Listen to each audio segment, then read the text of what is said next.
Et je vais essayer de ne pas faire de démagogie, simplement pour vous dire que dans la longue liste des activités de la maison populaire, il y a à la fois des activités accessibles à tous, ciblées sur des enfants, ciblées sur des retraités, ciblées sur la remise en forme, sur des activités musicales, culturelles extrêmement variées. On peut y faire de l'ukulélé pour la somme de 188 € par an, par exemple, ou de la musique de chambre pour un peu plus cher.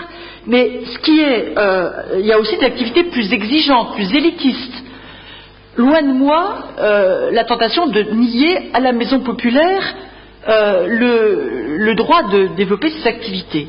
Mais ce que je suis en train de vous dire, c'est que dans une période de crise, où effectivement on demande à tous de partager un peu de l'effort, et alors que le caractère populaire de la maison est de fait un peu plus limité qu'il ne le faudrait peut-être, moi je me dis, on aura le choix. Il y a peut-être des activités sur lesquelles on constate qu'il y a assez peu de diversité sociale, sur lesquelles on pourrait éventuellement avoir une petite surcotisation. Il y a peut-être des activités dont on conviendra qu'on peut les conduire de façon un peu moins somptuaire. Il y a peut-être aussi autre chose, c'est aller chercher d'autres financements. Je suis allée voir Claude Barthelone, président du Conseil général, pour lui dire cette année, nous allons réduire un peu notre subvention à la maison populaire.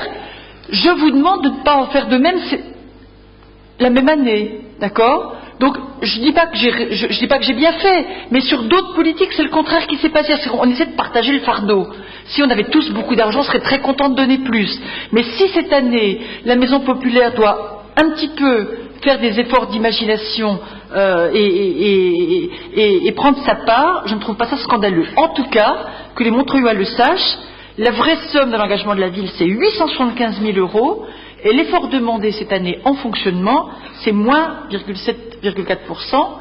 Moins 7,4%, c'est à peu près comparable à ce qu'on demande en financement, en fonctionnement à nos services. Court.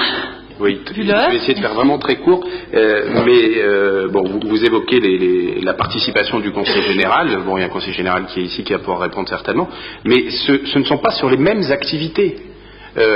On n'est pas rentré dans le détail des chiffres à la demande de M. Chaise qui disait chacun va pouvoir interpréter, etc. Nous, on ne l'a pas fait. On a simplement dit, puisque la subvention baisse, puisqu'elle ne baissera pas sur les salaires, puisqu'elle ne baissera pas sur les frais courants que vous évoquez, ça va être sur de l'activité. Ce que M. Chaise on en a débattu ensemble, a reconnu. Donc ça veut dire qu'il va falloir que la Maison populaire supprime des activités. Le conseil d'administration de la Maison populaire a dit si on supprime les activités, on va devoir supprimer des postes d'intervenants qui sont de fait en contrat durée indéterminée. Je parle sous le contrôle de Daniel Chaise qui était là, qui a entendu comme moi ce qui nous a été dit par la Maison populaire, et je ne remets pas en doute ni la compétence ni la véracité de ce qui nous a été exposé. Donc on n'a pas de réponse sur quelles activités entendez-vous. Alors si, il y en a une qui est en train de poindre. C'est visiblement, vous questionnez, je ne dis pas que vous remettez en question, mais en tous les cas vous questionnez une culture, on va dire, élitiste, visiblement. C'est ce que vous venez de nous dire en disant que certaines activités sont... Non, monsieur Schwerp, j'ai questionné l'intervention sur laquelle il fallait préserver absolument le montant des subventions au motif de la réduction des inégalités, du caractère populaire de ces activités. Je dis que toutes ne l'étaient pas.